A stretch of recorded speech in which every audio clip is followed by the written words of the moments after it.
അസ്സലാമു അലൈക്കും വറഹ്മത്തുള്ളാഹി വബറകാതുഹു. ഖുർആൻ പഠനം 1396, സൂറത്ത് യൂസുഫ് 99, 100 സൂക്തങ്ങൾ. അഊദു ബില്ലാഹി മിനശ് ശൈത്വാനിർ റജീം. ബിസ്മില്ലാഹിർ റഹ്മാനിർ റഹീം. فلما دخلوا على يوسف آوى إليه أبويه وقال ادخلوا مصر إن شاء الله آمنين ورفع أبويه على العرش وخروا له سجدا وقال يا أبت هذا تأويل رؤياي من قبل قد جعلها ربي حقا وقد أحسن بي إذ أخرجني من السجن وجاء بكم من البدو من بعد أن نزغ الشيطان بيني وبين إخوتي إن ربي لطيف لما يشاء إنه هو العليم الحكيم. صدق الله العظيم. بسم الله والحمد لله والصلاة والسلام على سيدنا محمد وآله وصحبه ومن تبعهم بإحسان إلى يوم الدين. أما بعد. فلما دخلوا على يوسف, അങ്ങനെ യൂസുഫ് നബി അലൈഹി ഇസ്ലാമിന്റെ അടുത്ത് അവർ അഥവാ യാക്കൂബ് നബി അലൈഹി ഇസ്ലാമും പരിവാരങ്ങളും പ്രവേശിച്ചപ്പോൾ ആവാ ഇലൈഹി അബവൈഹി, തന്റെ മാതാപിതാക്കളെ യൂസുഫ് നബി അലൈഹി ഇസ്ലാം തന്നിലേക്ക് അണച്ചുകൂട്ടി. വഖാല, യൂസുഫ് നബി അലൈഹി ഇസ്ലാം പറയുകയും ചെയ്തു, ദുഖുലു മിസ്ർ, നിങ്ങൾ ഈജിപ്തിലേക്ക് പ്രവേശിക്കുക, ഇൻഷാ അല്ലാഹ്, അള്ളാഹുവിന്റെ വേണ്ടുകയുണ്ടെങ്കിൽ ആമിനി, നിർഭയരായ നിലക്ക് പ്രവേശിക്കുക എന്ന്. വറഫഅ അബവൈഹി അലൽ അർശി, അങ്ങനെ തന്റെ മാതാപിതാക്കളെ യൂസുഫ് നബി അലൈഹി ഇസ്ലാം രാജപീഠത്തിന്റെ മേൽ, രാജകീയമായ കട്ടിലിന്റെ മേൽ ഉയർത്തിയിരുത്തി. വഖറൂ ലഹു സുജ്ജദ, യാക്കൂബ് നബി അലൈഹി ഇസ്ലാമും കൂടെ വന്നവരും യൂസുഫ് നബി അലൈഹി ഇസ്ലാമിന് സാഷ്ടാംഗം ചെയ്യുന്നവരായി വീഴുകയും ചെയ്തു. വഖാല, യൂസുഫ് നബി അലൈഹി ഇസ്ലാം പറഞ്ഞു, യാ അബത്തി, ഉപ്പ, ഹാദാ തഅ്വീലു റൂയായ മിൻ ഖബൽ, ഇതാണ് ഞാൻ മുമ്പ് കണ്ട സ്വപ്നത്തിന്റെ വ്യാഖ്യാനം. ഖദ് ജഅലഹാ റബ്ബി ഹഖ്ഖാ, അതിനെ അല്ലാഹു തആല സത്യമാക്കിയിരിക്കുന്നു, അതായത് ആ സ്വപ്നം നന്നായി പുലർന്നിരിക്കുന്നു എന്നർത്ഥം. വഖദ് അഹ്സന ബി, യഥാർത്ഥത്തിൽ അല്ലാഹു എനിക്ക് ഗുണം ചെയ്തിരിക്കുന്നു. ഇത് അഖറജനി മിനസ് സിജ്നി, എന്നെ ജയിലിൽ നിന്ന് പുറത്തു കടത്തിയ നേരത്ത്. വജാഅ ബിക്കും മിനൽ ബദവി, നിങ്ങളെ ആ ഗ്രാമത്തിൽ നിന്ന് ഇങ്ങോട്ട് കൊണ്ടുവരികയും ചെയ്ത നേരത്ത്. മിൻബഅദി അൻ നസഗ ശൈത്താനു ബൈനി വബൈന ഇഖ്വതി, എന്റെയും എന്റെ സഹോദരങ്ങളുടെയും ഇടയിൽ പിശാച് കുഴപ്പം ഇളക്കിവിട്ടതിന് ശേഷം നിങ്ങളെ ഇങ്ങോട്ട് ആ ഗ്രാമത്തിൽ നിന്ന് കൊണ്ടുവരികയും ചെയ്ത നേരത്ത് അള്ളാഹു എനിക്ക് ഗുണം ചെയ്തിരിക്കുന്നു. ഇന്ന റബ്ബി, നിശ്ചയം എന്റെ നാഥൻ, ലത്തീഫുൽ ലിമാ യശാ, അവൻ ഉദ്ദേശിക്കുന്ന കാര്യങ്ങളെല്ലാം സൂക്ഷ്മമായി നിയന്ത്രിക്കുന്നവനാണ്. ഇന്നഹു ഹുവൽ ഹലീം, നിശ്ചയം അവൻ എല്ലാം അറിയുന്നവനാണ്. അൽ ഹക്കീം, യുക്തിയുക്തം പ്രവർത്തിക്കുന്നവരുമാണ്. മഹാനരായ യൂസുഫ് നബി അലൈഹി ഇസ്ലാം യാക്കൂബ് നബി അലൈഹി ഇസ്ലാമിനെയും കുടുംബത്തെയും ഇങ്ങോട്ട് കൊണ്ടുവരാൻ നിർദ്ദേശിക്കുകയും അങ്ങനെ അതിനുവേണ്ടി 200 ഒട്ടകവും മറ്റ് യാത്രക്കാവശ്യമായ മറ്റു സാമഗ്രികളും അങ്ങോട്ട് കൊടുത്തയക്കുകയും യാക്കൂബ് നബി അലൈഹി ഇസ്ലാമിന്റെ നേതൃത്വത്തിൽ മക്കളും പേരമക്കളും മറ്റു കുടുംബങ്ങളുമായി 100 താഴെ മെമ്പേഴ്സ്, എണ്ണത്തെ സംബന്ധിച്ച് വ്യത്യസ്ത റിപ്പോർട്ടുകളുണ്ട്. ആ എണ്ണം എത്ര എന്നത് ഒരു പ്രധാനപ്പെട്ട പ്രസക്തമായ വിഷയമായിട്ട് നമ്മൾ കാണേണ്ടതും ഇല്ല. യാക്കൂബ് നബി അലൈഹി ഇസ്ലാമും അവിടുത്തെ കുടുംബങ്ങളും അവരെല്ലാവരും ഈജിപ്തിലേക്ക് പുറപ്പെട്ടു. ഫലസ്തീനിന്റെ ഭാഗമായ കനാനിൽ നിന്ന് മിസ്റിലേക്ക്, ഈജിപ്തിലേക്ക് പുറപ്പെട്ടു.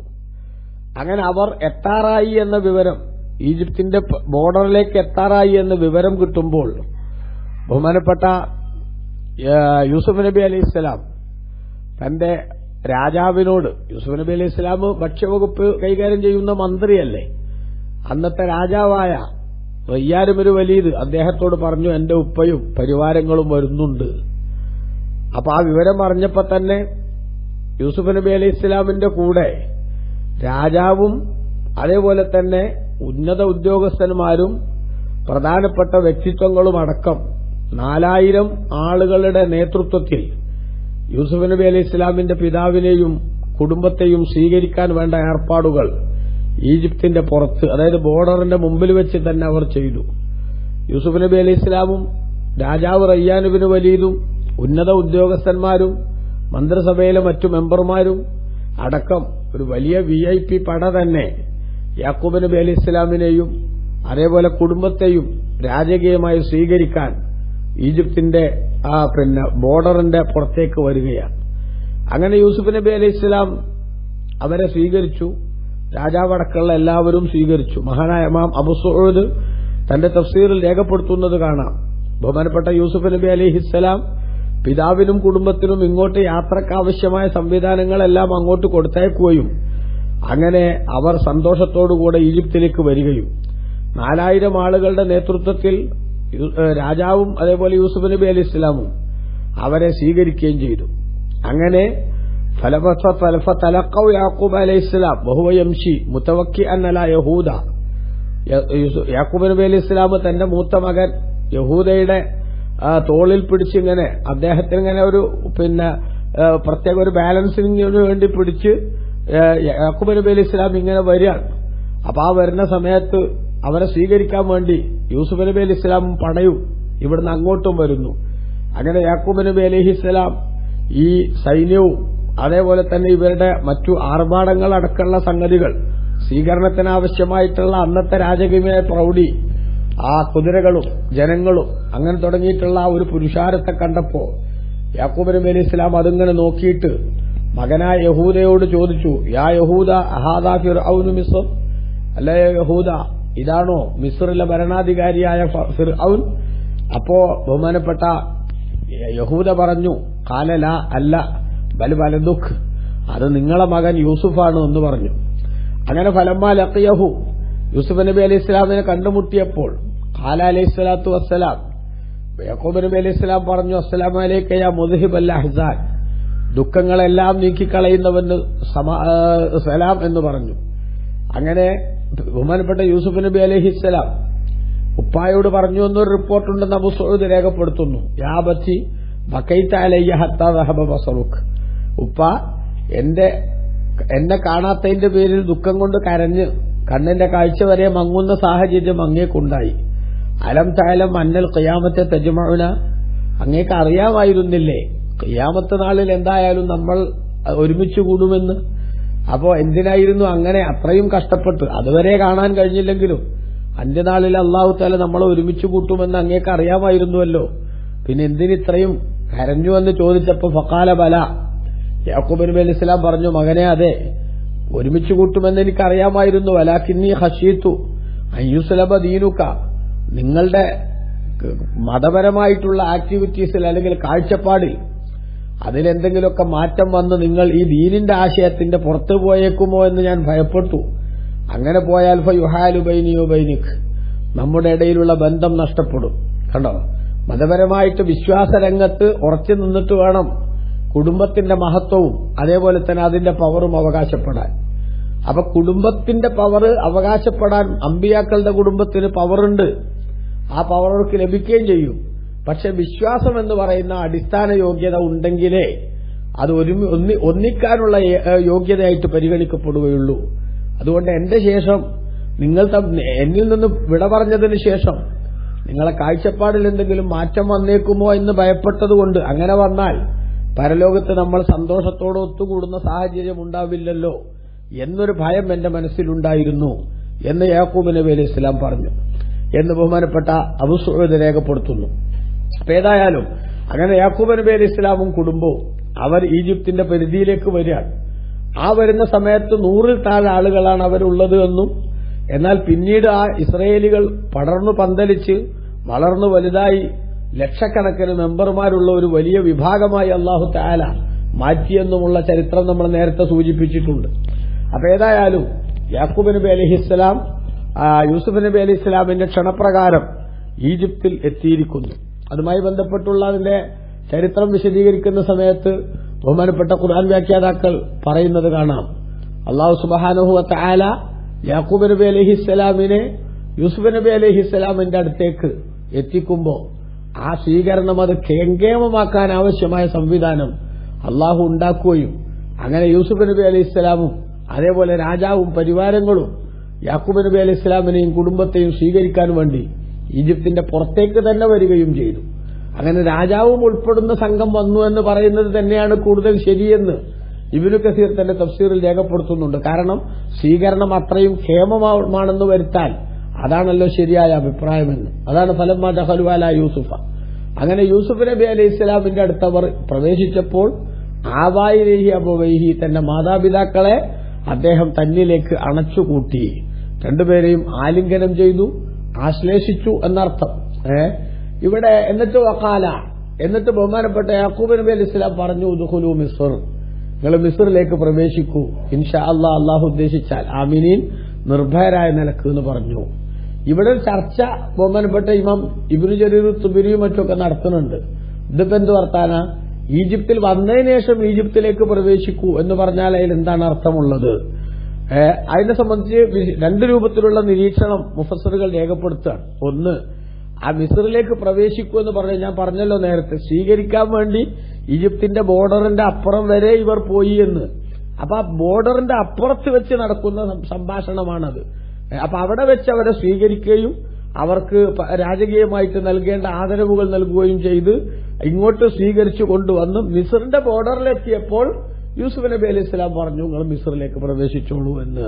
അങ്ങനെയാണെങ്കിൽ അപ്പൊ അത് ഒരു ഫലം വളരെ ഫിറ്റായിട്ടുള്ള ഒരു മറുപടി തന്നെയാണ്. ഇനി മറ്റൊരു അഭിപ്രായം ബഹുമാനപ്പെട്ട പണ്ഡിതന്മാർ രേഖപ്പെടുത്തുന്നത് എന്താണ്? അത് യൂസുഫ് നബി അലൈഹി സ്വലാം ഈജിപ്തിൽ വന്നു, യാക്കൂബ് നബി അലൈഹി സ്വലാമും കുടുംബവും വന്നു.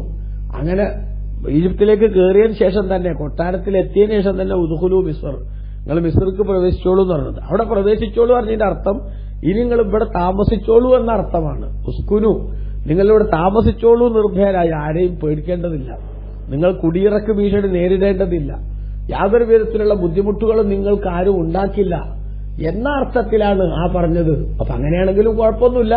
അപ്പൊ ഈജിപ്തിന്റെ പുറത്തേക്ക് സ്വീകരിക്കാൻ പോയി ബോർഡറിലെത്തുമ്പോൾ ഉദ്ഖുലൂ മിസ്ര എന്ന് പറഞ്ഞു എന്നും, അതല്ല മിസ്റിലെത്തിയതിനു ശേഷം ഈ താമസം ഇവിടെ സുഖമായി തുടരാം എന്നൊരു പെർമിഷൻ അത് സുഖകരമായ വിധത്തിൽ നൽകുകയായിരുന്നു ചെയ്തത് എന്നും രണ്ടും അഭിപ്രായം ചരിത്രത്തിലുണ്ട്.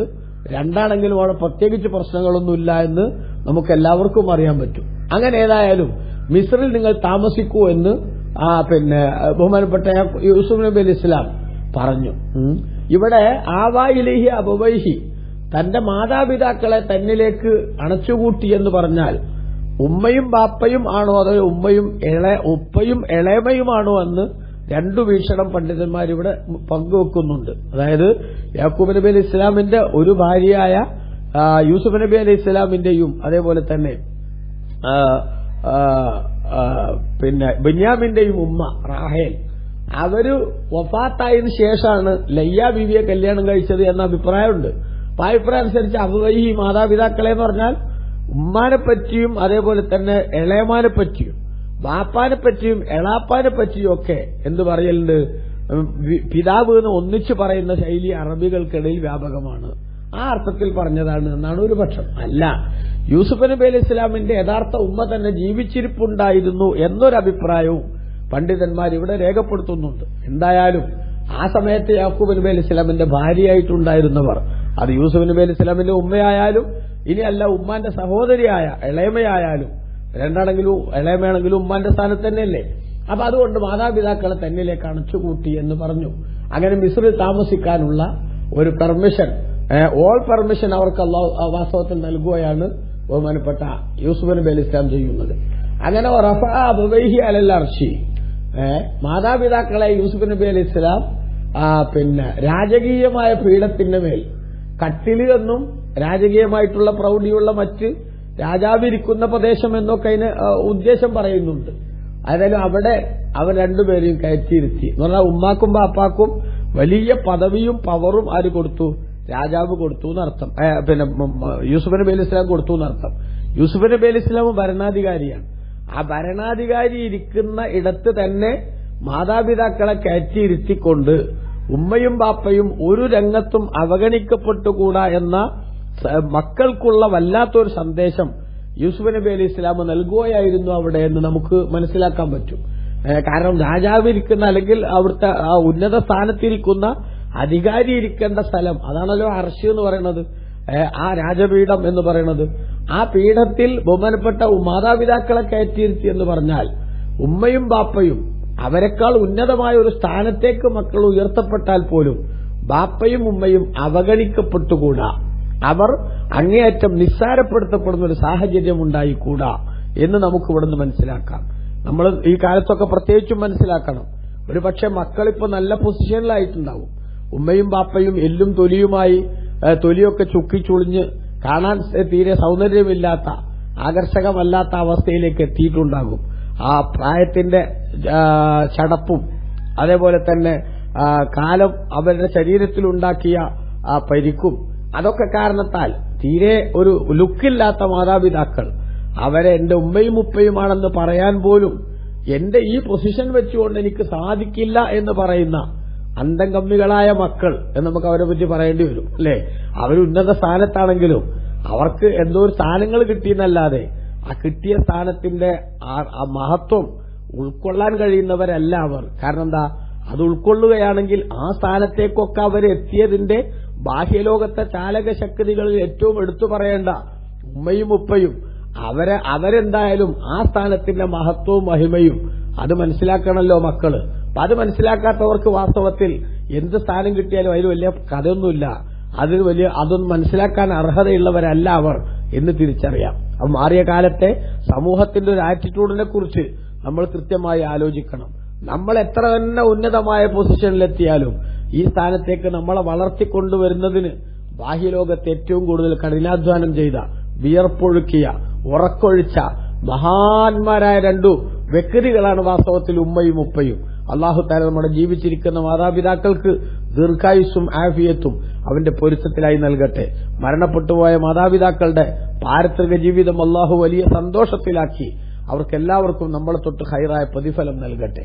അപ്പൊ നോക്കൂ, ഉമ്മയും ഉപ്പയും എന്ന് പറയുന്നത് അതൊരിക്കലും അവഗണിക്കാൻ പറ്റുന്ന സ്ഥാനമല്ല. നമുക്ക് എത്ര തന്നെ ഉന്നതിയിൽ നമ്മൾ എത്തിയാലും അവരെത്ര തന്നെ താഴോട്ട് പോയാലും അവരെ ഏറ്റവും പരിഗണനയോടുകൂടെ, മുന്തിയ പരിഗണനയോടുകൂടെ അവരെ സ്വീകരിക്കാൻ സാധിക്കുന്ന മാനസികാവസ്ഥയാണ് ഒരു മകന്റെ അല്ലെങ്കിൽ മകളുടെ മഹത്വം എന്ന് നമ്മൾ തിരിച്ചറിയണം. നമുക്കറിയാമല്ലോ, മുത്തുനബി സല്ലല്ലാഹു അലൈഹി വസല്ലം തങ്ങൾ അവസാന കാലത്തിന്റെ ദുരന്തമായി പഠിപ്പിക്കുന്ന സംഗതികളിൽ നമുക്ക് കാണാൻ സാധിക്കുന്ന ഒരു സംഗതിയുണ്ട്. എന്താണ്? അദ്നാ സദീഖഹു അഖസാബഹു, കൂട്ടുകാരനെ അടുപ്പിച്ച് പിതാവിനെ അകറ്റുന്ന കാലം ജനങ്ങളുടെ ഇടയിൽ വരുന്നു. കൂട്ടുകാരോട് നല്ല ഫ്രണ്ട്ഷിപ്പും കമ്പനിയും, അവരോടൊന്നിച്ച് താമസിക്കുന്നതോ അവരോടൊന്നിച്ചിരിക്കുന്നത്, തമാശ പറയുന്നത്, അതിലൊക്കെ വലിയ ആനന്ദം. അതേസമയത്ത് വാപ്പായുടെ സാന്നിധ്യം പോലും അരോചകമായി തോന്നുന്ന അവസ്ഥ മക്കൾക്ക് വരിക. അതേപോലെ തന്നെ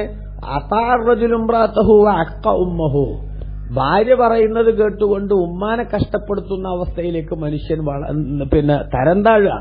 ഈ ഒരവസ്ഥ വലിയ ദുരന്തങ്ങൾ സമൂഹത്തിലേക്ക് കൊണ്ടുവരുന്ന സംഗതിയാണെന്ന് മുത്തുനബി പറഞ്ഞിട്ടുണ്ടല്ലോ. അപ്പൊ യൂസുഫ് നബി അലൈഹി ഇസ്ലാമിന്റെ ഈജിപ്തിലെ ഭരണത്തിന്റെ ഉന്നത സ്ഥാനത്ത് ഇരിക്കുമ്പോഴും യൂസുഫ് നബി അലൈഹി ഇസ്ലാമിന്റെ ഈ പ്രവർത്തനം അങ്ങേയറ്റം മാതൃകാപരമാണ് എന്ന് നമുക്ക് കാണാമെന്നർത്ഥം. വറഫഅ അബവൈഹി അലൽ അർശി, രാജപീഠത്തിന്റെ മേൽ മാതാപിതാക്കളെ കയറ്റിയിരുത്തി.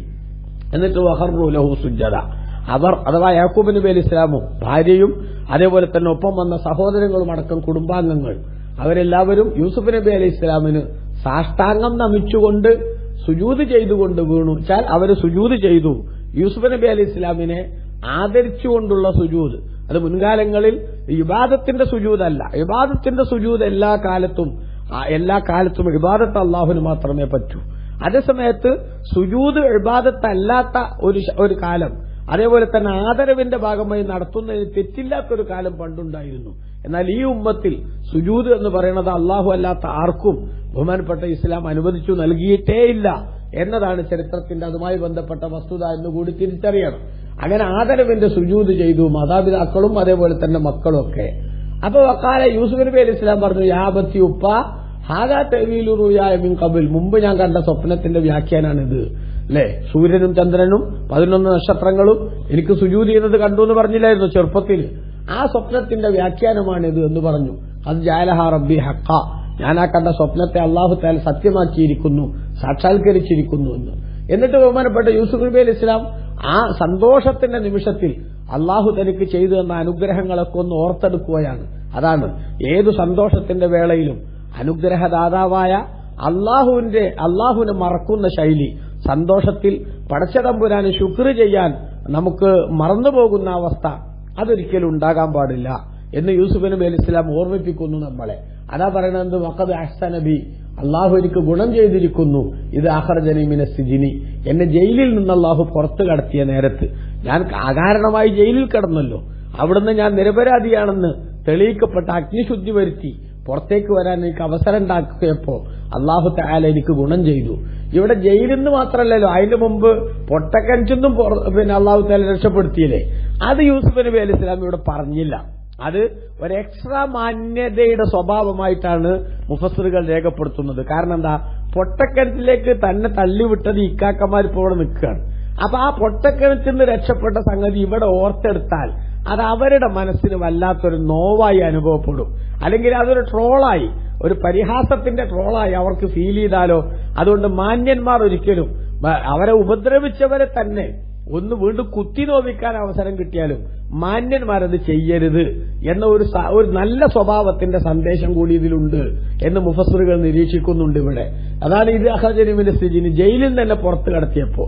അപ്പൊ പൊട്ടക്കിണറ്റിൽ നിന്ന് പുറത്തു കടന്ന സംഗതി ഇവിടെ വിസ്മരിച്ചത് അത് ഇക്കാക്കമാരെ വേദനിപ്പിക്കാതിരിക്കാനാണ് എന്ന്. എന്നിട്ട് വജാബിക്കും മിനൽ ബദവി മിൻബഅദി നസഗ ശൈത്താനു ബൈനി വബൈന ഇഖ്വതി, എന്റെയും എന്റെ സഹോദരങ്ങളുടെയും ഇടയിൽ പിശാച് കുഴപ്പം ഇളക്കി വിട്ടതിന് ശേഷം അവരുടെ ഇടയിൽ ഒരുമിച്ച് കൂട്ടി അല്ലാഹു തആല നിങ്ങളെല്ലാവരും ആ ഗ്രാമപ്രദേശത്ത് നിന്ന് ഈ പട്ടണ പ്രദേശത്തേക്ക് കൊണ്ടുവന്ന് ഒന്നിച്ച് താമസിക്കാനുള്ള സൗകര്യം അല്ലാഹു ഉണ്ടാക്കി തന്നപ്പോഴും എനിക്ക് അല്ലാഹു ഗുണം ചെയ്തിരിക്കുന്നു. കാരണം ഇന്ന റബ്ബി ലത്തീഫുൽ ലിമാ യശാ, എന്റെ നാഥനായ അല്ലാഹു അവൻ ഉദ്ദേശിക്കുന്നതെല്ലാം സൂക്ഷ്മമായി നിയന്ത്രിക്കുന്നവനാണ്. അപ്പൊ എന്റെ ജീവിതത്തിൽ നടന്നുപോയ ഓരോ സംഭവങ്ങളെയും അയവിറക്കുമ്പോ, ഇക്കാക്കമാരുടെ ജീവിതത്തിൽ നടന്ന സംഭവങ്ങൾ അയവിറക്കുമ്പോ ഒട്ടനവധി വിഷയങ്ങൾ സന്തോഷിക്കാനും ദുഃഖിക്കാനും നാണിക്കാനും ആവശ്യമായതൊക്കെ പലതും ഉണ്ടായിട്ടുണ്ട്. എന്റെ നാഥൻ സൂക്ഷ്മമായി നിരീക്ഷിച്ച് ചെയ്യുന്നതാണ് അത്തരം സംഗതികളുടെ എല്ലാം ക്ലൈമാക്സ് എന്ന് മനസ്സിലാക്കണമെന്ന് യൂസുഫ് നബി അലൈഹി ഇസ്ലാം ഉണർത്തുക. ഇന്നഹു ഹുവൽ അലീമുൽ ഹക്കീം, നിശ്ചയം അല്ലാഹു തആല എല്ലാം അറിയുന്നവനും യുക്തിയുക്തം പ്രവർത്തിക്കുന്നവനുമാണ്.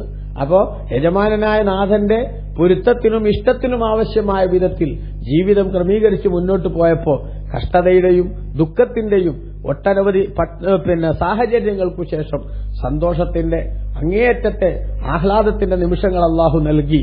ഏതൊരു പ്രതിസന്ധിയും ഇത് അവസാനമാണെന്ന് മനസ്സിലാക്കണ്ട, അള്ളാഹു ഇനിയും വിജയം തരുമെന്ന പ്രതീക്ഷയോടെ മുന്നോട്ട് പോകാനുള്ള ഒരു പോസിറ്റീവ് എനർജി സമ്മാനിക്കുന്നതാണ് ഈ സൂക്തം എന്ന് നമ്മൾ മനസ്സിലാക്കുക.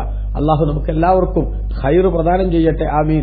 വസല്ലല്ലാഹു അലാ നബിയിൽ മുസ്തഫ മുഹമ്മദ് വആലിഹി വസഹ്ബിഹി അജ്മഈൻ വൽഹംദുലില്ലാഹി റബ്ബിൽ ആലമീൻ. വസ്സലാമു അലൈക്കും വറഹ്മത്തുള്ളാഹി വബറകാതുഹു.